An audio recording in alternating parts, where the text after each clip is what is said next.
Hey guys, just wanted to quickly comment on the discussion that you guys engaged in during Module 2.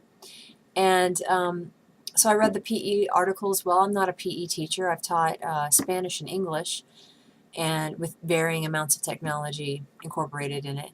And I've heard of arguments for using technology in PE, but I found that this article was really good at giving some specific, concrete ideas for how we can use it for classroom management, communication, and instruction and feedback. I thought that you guys did a really good job of talking about both what you'd read in the article and kind of reflecting on that, and also talking about ways that you can build on the ideas that were in there. I learned about a new tool, Go Noodle. I think that's a really interesting tool that apparently a lot of you are familiar with. I guess the way you use it is you can sort of wake up the kids after they've been working on something, sitting at their desks for probably too long. You can use Go Noodle to help them sort of use their kinesthetic modalities to kind of wake up and refocus. And there were a lot of really great ideas. A lot of you really kind of seem to support this idea of integrating technology into PE. Some of you saw sort of cross-curricular connections. You saw it through the big picture, like Caleb noted that, and Callie kind of was seeing big picture ways of using technology to bring mind and body together and bring those sort of cross-disciplinary connections. And then just a lot of support throughout for different ways that you can use it. There's a strong support in using it for performance-based kind of assessments. There's nothing like turning on a video camera and seeing yourself how you walk or you run or you dance or you do any kind of physical performance, to then maybe critique what you're doing and see a better way to do it. So lots of great ideas came out of this. A couple of challenges and considerations were noted as well, maybe more than what I've put here. I've noted 3, but I know Caleb had mentioned, it's kind of a problem to use technology when it fails a lot of the time, and then it takes a long time to actually get a response to that failure from your IT support. Brooke noted that teachers need time and support to actually do this right, and that's really true. That's what one of the papers I'm writing right now, I'm trying to get it sent off to publication, but the major challenge is talking about that very issue of how we can really help move teachers into using technology in a more student-centered and meaningful way. Because the problem too often is that we get attracted to the bells and whistles, sort of the novel applications, and we think about the stuff and the things of technology use, but really what we do need to put before the things of technology is the problem that we're trying to solve with it.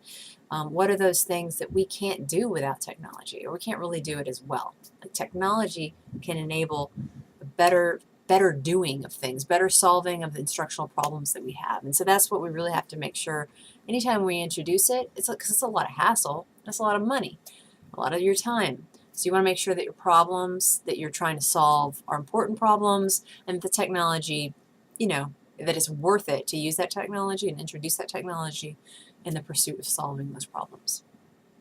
Let's see. My final point on challenges and considerations was that rather than track current practice, younger kids might need to use technology to help them set appropriate goals. Roxanne had said something about that. That's a good point. A second grader maybe doesn't need to track that they ate a Pop-Tart and that they sat around all day, but rather they need to actually think, okay, what should I be doing? Should I eat an apple? Should I walk a mile? That kind of thing. And maybe in the future, once they've kind of figured out what kinds of goals they should set, then they can start tracking maybe in upper elementary or middle school. So great points that you made on possibilities and challenges and considerations. My little chart here doesn't capture, what you all said fully, but I kind of went through and just kind of jotted to kind of give me some notes to make sure I was kind of tracking the conversation a little bit. Overall, great job. I think the major implication here that I see as someone who's becoming an older educator, or that's not really a PC way to put it, but what do they call us now? I'm a middle career educator. I'm not really I'm not later in my career yet. I'm mid-career. So The older you get, though, the more experience you have, the more you can kind of see the big picture. And the truth is, even though a lot of you aren't going to be PE teachers and you don't need to worry about the use of technology in PE, a lot of the points from this article do apply across the curriculum.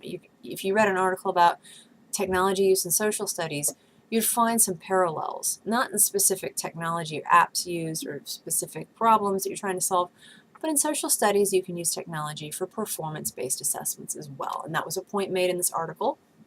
The nature of that performance will be different in a social studies versus PE, but a lot of the principles that you saw in this article apply across the curriculum.